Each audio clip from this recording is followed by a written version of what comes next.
उद्या तिथे हळदी कुंकवाला एक अदिती नावाची मुलगी आहे. बर. ती सुंदर नटून थटून येणार. तिला डोळे भरून बघायचं मला आणि पुन्हा प्रेमात पडायचं तिच्या. अच्छा, मग जर ती नटली थटली तरच तिच्या प्रेमात पडणार? नाही म्हणजे एरवीही ती तशी सुंदर दिसते. मग तेव्हा नाही डोळे भरून बघणार तिला? खरं सांगू, पडलो पुन्हा प्रेमात.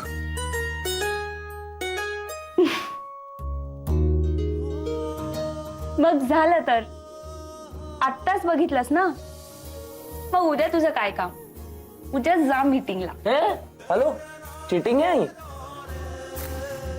तू माझी बायको आहेस आणि बायकोचा प्रत्येक सण साजरा करताना तिला बघण्याचा अधिकार तिच्या नवऱ्याला असतो.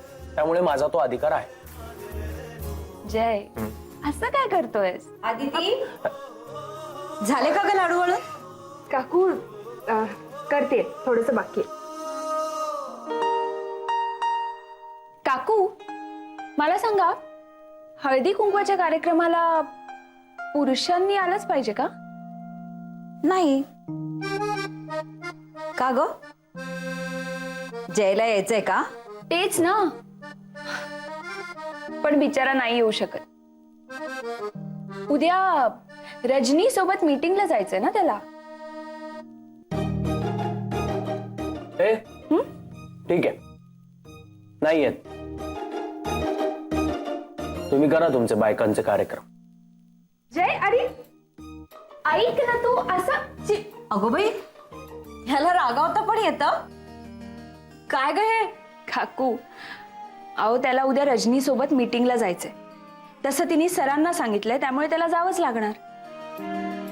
आता उद्या तो माझ्या सोबत येत नाहीये याचं त्याला गिल्ट वाटायला नको, म्हणून मी त्याची बाजू घेऊन बोलतेय. तर साहेबांना त्याचा राग आला.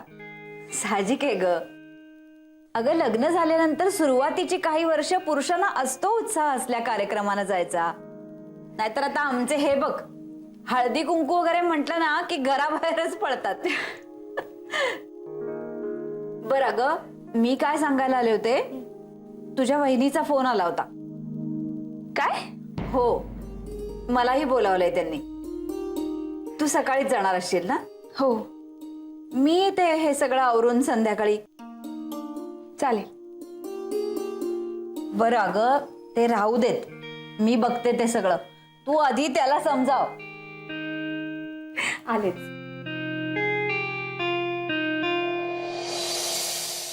दिवसाचा अर्धा वेळ ना चिरूने केलेला पसारा आटपणे जातो.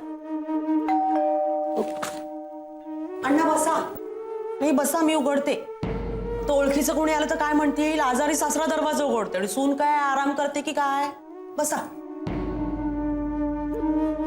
कोण हवे? हे सामान. कसलं सामान? किराणाचं आहे का? नाही, आम्ही काही मागवलेलं नाहीये. तुम्ही शेजारी विचारा. नाही नाही, हे मॅडमनी पाठवलंय. कोण मॅडम? कसलं सामान आहे? हो, आदिती मॅडम. आदिती? आदिती मॅडम? नाही नाही, म्हणजे त्यांची आई. हो, काय तुम्ही आधी सांगायचं ना हे? हा, कळलं कळलं, जा. येतो मॅडम. हा.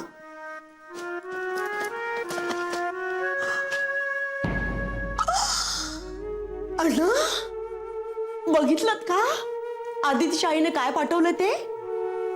चांदीचे करंडे, संक्रांतीचं वाण म्हणून. बापरे, बिल्डिंग मध्ये कधी कुणी कोणाला दिल्या नसतील माहिती. कशा चकाकतायत ना. बायकांचे डोळे फिरतील हे बघ. काय मी तुमच्याशी बोलत बसले, केवढी कामं राहिलेत मला. सगळी तयारी करायची ना उद्याची.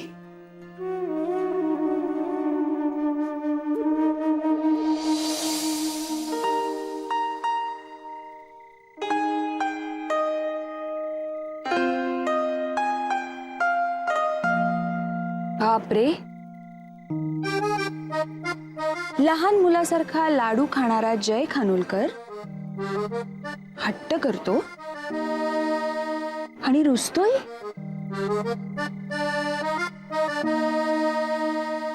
हॅलो, तुझ्याशी बोलतेय मी. तुला कळत नाहीये का? मी रागवलंय.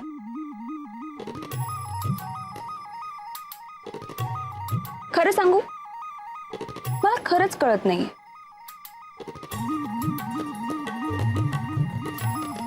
कारण आता तू इतका हँडसम दिसतोयस माहितीये. उगाच मस्का लावायचा प्रयत्न करू नकोस.